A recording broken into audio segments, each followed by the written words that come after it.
we're in this moment in the sector where there's like a disappearance of entry-level jobs. We're seeing entry-level jobs disappear as people start to automate that work. And something that people in entry-level positions bring is a freshness and an ability to play that's not bogged down by years of being kicked around by the sector, or years of trying to prove I'm, who I am despite what I look like or whatever, or of needing to be harder than this person so that you can prove to be that you're valuable and you bring good things.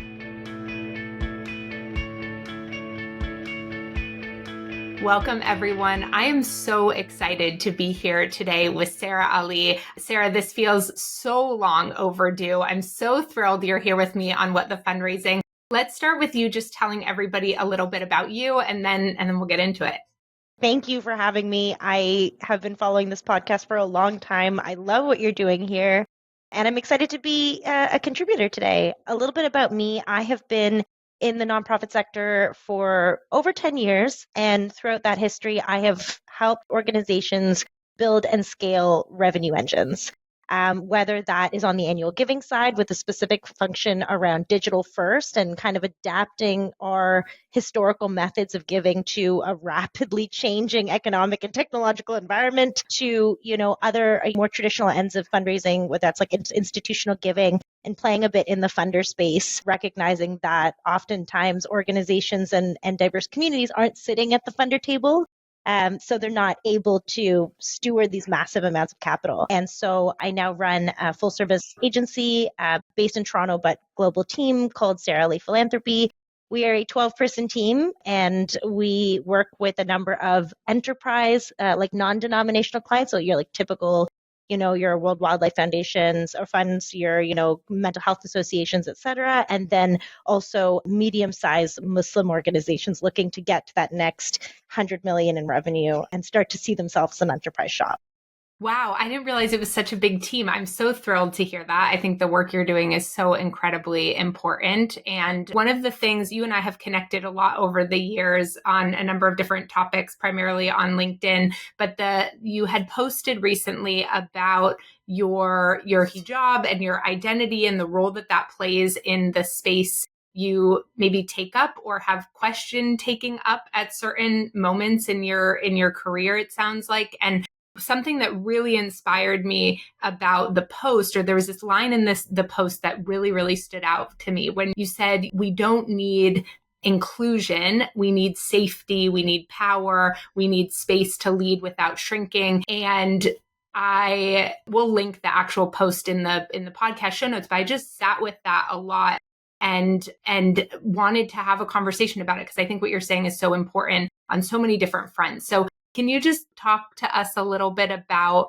your story there and sort of what inspired you, putting that out there that day, and the kind of call to action, maybe both for you mentioned folks who feel like their identity has been perhaps like weaponized, but then also like, what's the role for like white leaders like me and women? Like, what's the call to action? How can we do better here too? Thank you for having me again and for giving this topic some airtime. I think it's something that more and more we as a sector are concerned about, is what is the human experience and the lived experience of people either in leadership or starting their journeys in the sector, and how do the ways in which what's going on in the news or what's going on in the world or what might even be going on in our own smaller localized communities affect how we interact, not just as maybe leaders or practitioners in the space, but also how do we work with donors, and how do we understand donors? How do we understand communities? What prompted me to speak kind of more openly about my experience as a hijabi woman, as a hijabi fundraiser, and as someone who is doing my best to create space for others is a kind of regular everyday experience of any diverse practitioner, any diverse leader, whether that diversity is as a woman, whether that diversity is as someone who's visibly of a different religion, whether that's Black women and Black fundraisers.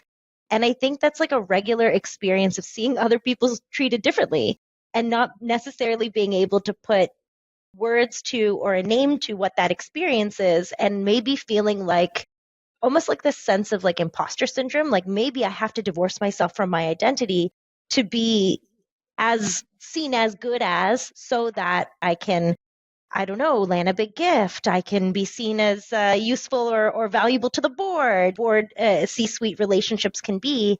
And my experience, particularly as a hijabi woman, is in this post 9/11, I don't know, 26 years in the war on terror, like an experience of a global genocide, many things that are happening at the same time that I have noticed pre-configure a person's understanding of who you are before you even open your mouth. And it's so funny, I've gotten into calls with senior leadership where the second I come on screen, I can see people's faces change.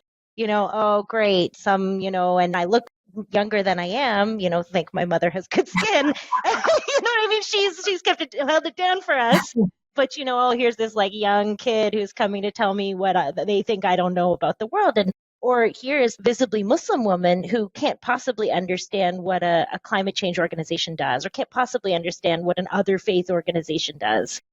And my experience led me one point to feel like, well, this doesn't define me. What I mean, I am as a person separate from my hijab, or I am as a person separate from my practice of faith, or I am as a person separate from my womanhood. And I actually think that like divorcing of oneself from one's work and one's credibility is dangerous, because it buys right back into that, sense that, okay, who you are and what your identity has no role to play, or your lived experience has no role to play in your ability to lead or your ability to fundraise. And so the story that I started that post out with is I went to a doctor's appointment and I could hear the doctor and the woman before me having a great time, through the waiting room. And I came in and the demeanor shifted completely.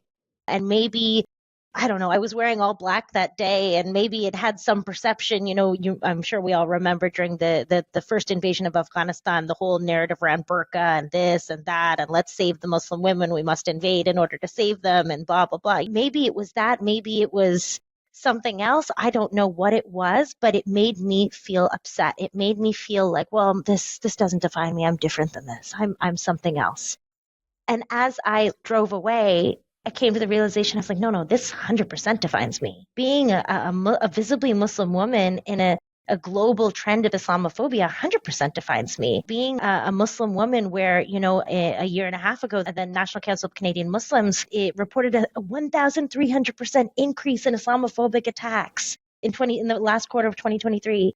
That 100% defines me. I don't even go on transit anymore, Mallory. Like, I don't take the TTC, which is the Toronto-based transit, anymore, because my mom has told me it's not safe. And she sent me a million articles. Oh, this woman had her hijab taken off, and this woman almost got pushed in front of the train, and you're just trying to get to work. Like, just drive. And so when we look at who makes up our sector, who makes up the changing face of wealth and capital, I work a lot with Islamic philanthropy instruments because Islamic finance assets are set to triple in the next 3 years while the rest of the global economy is in decline. And we're in the biggest global wealth transfer in human history. And guess what? A vast majority of those folks are what we might term new money, who have come up in North America or in Europe and have accumulated a lot of capital and are new to strategic philanthropy and looking for instruments to give. If we don't critically interpret how we feel about our own selves, about how we relate to each other, and how we perceive the changing face of wealth and philanthropy in the world, we cannot consider ourselves to be good fundraisers, and we can't consider ourselves to be driven by the values that brought all of us here. Do you know a single fundraiser who does this because they want money? No, man. Like, it's not right. Like, tell me, like, you know what I mean? Like, we all came here because social good is the name of the game. And so to live those values and to live authentically and to lead authentically, which is, as we know, what inspires teams, what inspires donors, what turns a mission from, I don't know, a lengthy 16 paragraph document written by a board into something that tells a story that inspires a transformational gift. It requires us to do that authenticity connecting with who we are, who we are, and to hold that and say, that's my superpower. And that's okay. That was a lot. Mallory, thank you for bringing me here. Oh my gosh, I'm so with you. And it wasn't. You're so articulate. I was sitting here just being like, oh my gosh, like, everybody, please bring Sarah in to be your speaker.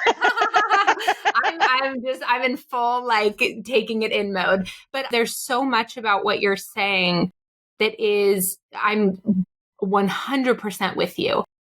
And there's this complicated, I don't know, like component that keeps coming up for me around, and maybe this is like my fear as a white woman, like pushing an identity, like a core identity onto somebody where it's a piece of their identity and sort of oversimplifying what defines them based on what I can see, and not wanting to do that while also really honoring however much space they want that identity to take up.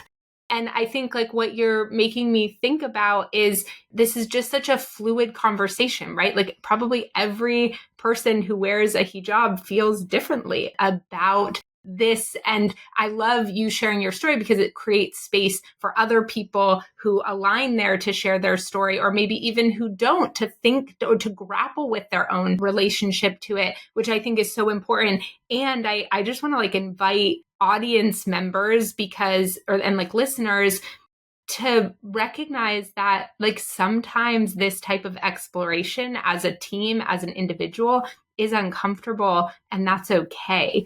Because I think like this feels, now that I've had these conversations so many times, both publicly but privately, I feel much more comfortable than I once did. But I still have those like real internal like stomach clenching moments of like, am I going to say this wrong? Is this going to come out like, is this an inappropriate question? Yeah, 100%. Right? Like all those things. And I think what you're saying is so beautiful, because on the one hand, when you were talking at first, I was like, gosh, I never like, and I'm a little bit embarrassed to say this out loud, but like, I never really thought about the fact that because of your hijab, you could be in a conversation about environmentalism and be questioned about whether or not that's a priority of yours. Like, it's like kind of mind boggling to me that like there would be this, like, because of this, you can't also be this or care about this. And so it's really like opening my mind to that experience. So there's like that truth, but then also the truth that you expressed around wanting this to feel is central to your identity. And like, how do we hold both of those things? I love that. And like, I think it's so funny because as fundraisers, like we're storytellers, right? At the end of the day, like so much of what we do, if emotions are the fundamental motivator of people to act, and stories are the base code of human existence, how we have historically over time learned to convey information, whether it's, I don't know, a predator is nearby, or your grandmother once, I don't know, built sewing, she invented, so you know what I mean? We think of the earliest conversations that must have been had. I'm reminded of Chimamanda Adichie's like foundational TED Talk, which is the danger of a single story. And as fundraisers and storytellers, so much of what we do with like boards and leadership is trying to translate the concrete everyday work of an organization's lifeblood into a story that will move people to act. And if there's no such thing as a single story, if we're all multifaceted, all holding a million stories within us, I wear hijab and pray 5 times a day, but also, I don't know, like to hang out with my friends at Yemeni coffee shops, sometimes late in the night, and it bothers my mother. You know what I mean? Like, maybe all of these things can be true. And also, maybe it's in us to define what are all the stories we hold, and in that building the confidence to be able to inquire about and understand the stories that others people hold. And that's like so foundational to even like major gifts fundraising, right? You're trying to figure out what's the story of that person and what's the story that will help them build transformational impact that meets their philanthropic or funding interests. It's the same with leaders. It's the same with organizational change. It's the same with, I don't know, a digital campaign that's being run on all the channels. You're trying to figure out what's the story. And so I think so for example, okay, so I have a woman on my team. She's brilliant. She's got 15 years in the space. She's a CFRE. She's a master's in philanthropy and nonprofit leadership. And she's a Caribbean woman. She's a Black woman. She's based in Ottawa. And one of the things that I really noticed about her is that she's like reticent around AI. And I hope, Marcia, it's okay that I'm sharing this. I think it's a good story. And I think one of the many good things that we can pull from each other's experiences. And our product team, who's building AI agents for clients and building like prompt libraries and things to give to clients to do their work better, she's been like, Marcia, why haven't you run this through AI? MC, or Marcia Klein, has, I didn't say anything. She just said, oh, yeah, I don't know, I didn't have time. We'll get it done when you get it done. And then later in conversation, it turned out that when she was doing her MPNL as the only Black woman in the program, she was accused of using ChatGPT for writing her thesis. And I can tell you, Marsha handwrites, whether it's typing or handwrites, every piece of comms she puts out there, and every word she writes is dripping with gold because she gets fundraising, she gets people, and she's been in this space for a long time. Like she's raised like 1.6 million last quarter for like one client. You know what I mean? So she's in it to win it. But something about the need to adopt AI into her workflow brought up a trauma, an experience of being accused. And so, because our team focuses so heavily on how do we become safe for each other and with each other in a globally distributed remote team with people on every continent, how do we do that? And so much of that is figuring out the safety required to release the story. And so, through comfortable conversations of being like, Marsha, like, what do you need from us to make this easier for you? You know, not that everybody needs to use AI for everything and there's ethical pieces and this and that, but just as a use case of how do we, and no part of me is going to be like, Marsha, as a Black woman, how have you experienced AI? And you're like, you know, it's like, that's so weird. Right. That's weird. You know what I mean? But that's my own feeling of how to, in that question you asked, which is, okay, as white leadership or white folks in the sector, how do we deal with this? And I think it's about finding our own stories and building the safety for others in the way we communicate with them, that their stories just come up. Because exactly what you said, every woman who wears hijab and the billions of Muslims around the world are going to be different. And so that the stories of the people is where we will find the golden nugget that allows us to connect authentically, to lead with presence, and to build and shape presence for each other. That was a long answer. I hope it. No, Thank it you was for so listening. no, yes, I'm all in. Yeah, I mean, Me too. there's this like through line here that is just so important. You know, it's interesting. Like as a lot of my work has been focused, as you know, I think on like stress, like looking at stress in our body and what causes stress, and then chronic stress, and ultimately burnout, and how it's about a lot more than just work and or overwork. And I talk about in the book, I'm very clear in the book that there is an intersectional analysis and a trauma analysis that needs to be done on top of what I did on the book. That is not my training and my orientation, and not something I felt like I should touch. But in the book, I talk about these 5 components of fundraising that have been scientifically proven to increase stress and chronic stress and ultimately burnout. And, you know, pressure is in there, and rejection is in there, and power dynamics is in there, and isolation is in there.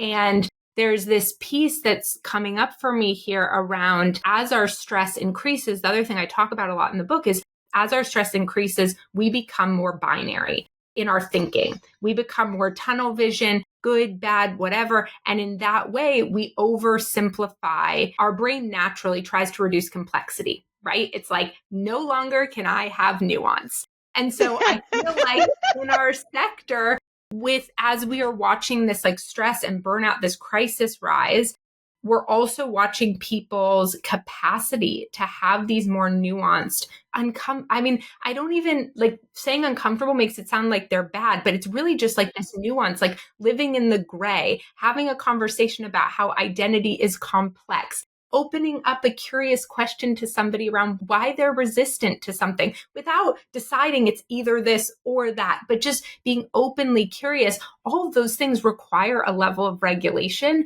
that we just are like emotional nervous system regulation that we are just not seeing in this space at the moment.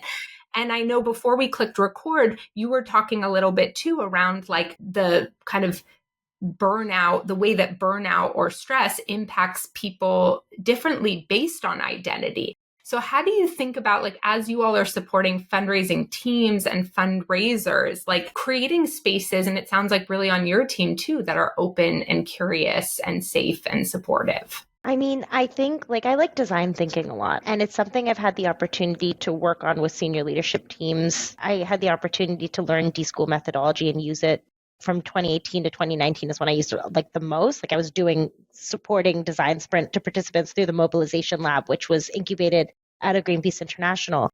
And what I noticed is that so much of like the design thinking practice feels like play. You know what I mean? It just feels like play. It's fun. Like there's like the Lego exercise where everybody has to be silent and, you know, figure out which row does this and that. And you see people who are like in their 70s and 80s and have clearly been doing the same thing for many years in a leadership capacity, leading at the senior level of INGOs. become like kids again. And I mean, like, I think it goes back to that experience of the ability to play together means that you then be safe. So like I will do, check-in exercises with teams and they'll be like, oh, great, another check-in exercise. Like I do this exercise called emotional weather, which is like describe the day, like the weather that reflects your current emotional experience. So if you're having a great day, you might be like, oh my God, it's so sunny and the sky is blue and this and that. If you're having a terrible day, you might be like, a tornado just hit. A tornado just hit and the roofs are gone and FEMA has not responded and we don't know if they're coming. You know what I mean? But even that allows us to share our emotional lived experience of a day or of a life or of a I don't know, a racist encounter or God knows what in a way that is playful.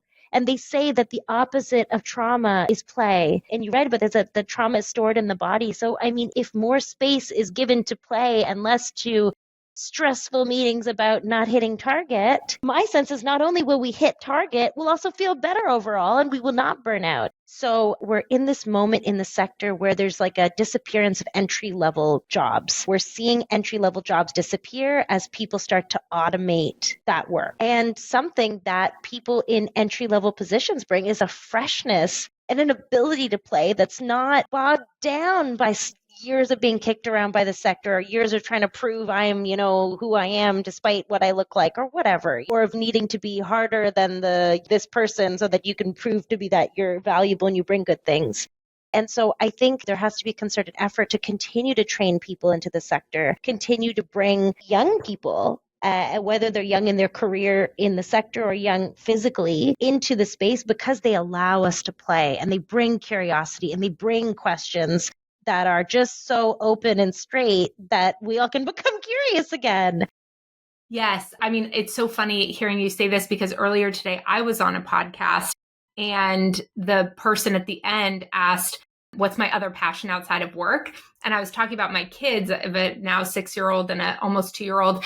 And I was saying that having young kids has really reinvigorated my play muscle and that it has just been getting to be goofy and silly. I'm like the weirdest, like I'm always on the floor with my kids. I'm like, all the photos of me as a mom are just like none of the cute things and all of the like me being climbed all over and just like I've really embraced like joy and fun and play with them. And it's been, yes, they love it, but I love it.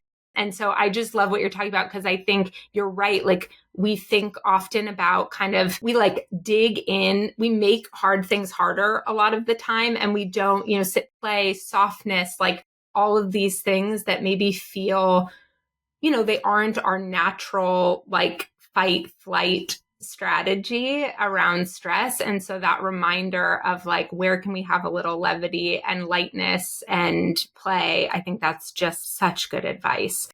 Oh my gosh, there's so much here. I so appreciate just your openness to sharing vulnerably and like even just opening this conversation, I think, for a lot of people to think differently about how they show up, no matter like what their intersectional identity looks like, that there's a role that we all play that's super important around getting more curious, creating more safety, and allowing everybody to be their most true selves.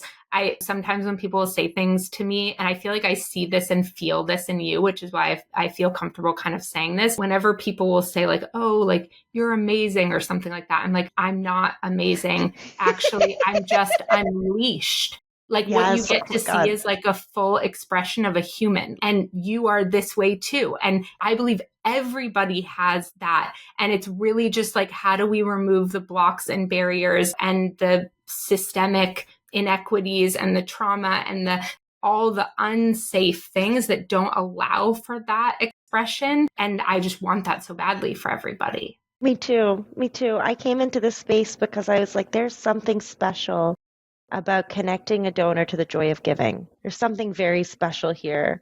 I got my start in law school and there's no joy there. I'll tell you, there's no joy in law school. It's not a happy place. And I was like, I can't do this. There's no way I'm going to be a lawyer for the rest of my life. And I finished, but I ended up having the opportunity to work in face-to-face fundraising, like face-to-face monthly donor acquisition. and meeting people at the doors and being like, oh my God, like everybody in this neighborhood is really lovely. And everybody in this neighborhood wants to give $100 a month to, I don't know, the McMaster Children's Hospital or whatever. Like, this is crazy. Like, not crazy, but this is incredible. And it changed me. And so I think like if I were to leave the audience with anything about this kind of question of identity and comfort and safety and how do we build a better place for us all to play and work in, it's connect yourself to the joy and then let that hold joy with others, because you'll find the story, you'll find the safety, you'll find the comfort, and your work will feel like play again. You'll be reminded as to why you came here, as opposed to coming out of a difficult board meeting and be like, they don't get anything. Why are they like? You know what I mean? Everybody's been Totally. there. Everybody's been Totally. there. Oh my gosh. Okay, I'm going to leave us with that because that's a perfect wrap up. Tell people where they can go to connect with you, follow along, work with you, all the things. Absolutely. I am most active on LinkedIn. So if you search Sarah Ali Philanthropy, you'll find me, and you'll probably find a bunch of my team members who are very avidly and actively, contributing to the space in their own specializations. We are in the midst of redoing our website, so I won't direct you there until it's ready. But we do love to work with organizations who are really willing to take that step, willing to scale, willing to build systems, processes, and engines of revenue, but also of human growth into their organizations. And I welcome anyone who is interested in getting in touch. Thank you so much for joining me today, for sharing, and just for the way that you show up in this space and the work that you support. I'm so grateful. Thank you, Mallory. I love your podcast. I love what you do. It's honestly just a genuine pleasure and an honor to share space with you today. Thank you. Yeah.